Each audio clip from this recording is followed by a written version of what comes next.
গত ক্লাসে দি এর ব্যবহার শিখেছিলাম, কিন্তু দি নাম্বার অফ নিয়ে অনেক ঝামেলা আছে এবং দি নাম্বার অফের ব্যবহারটা কেন ঝামেলা আজকে বলি।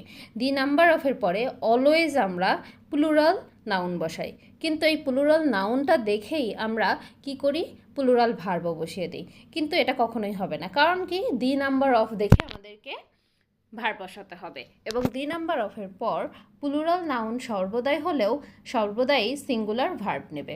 যেমন আমি আজকে এখানে বেশ কিছু সঠিক এবং ভুল দুইটাই সেন্টেন্স রেখেছি যাতে আমাদের বুঝতে সুবিধা হয়।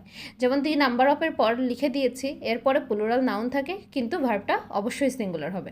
The number of students are increasing, এটা ভুল, কারণ আর কখনোই হবে না। Is increasing.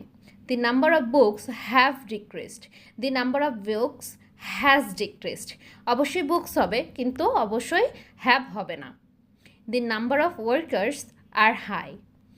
The number of workers is high. আর কখনোই ব্যবহার করতে পারবো না, ওয়ার্কার্স অবশ্যই এস হবে।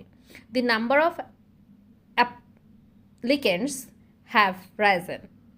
The number of applicants has risen.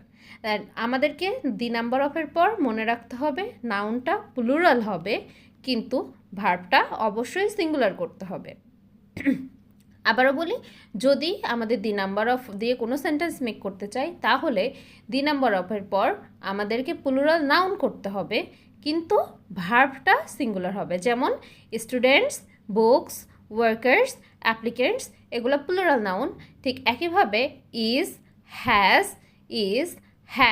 এগুলা সিঙ্গুলার।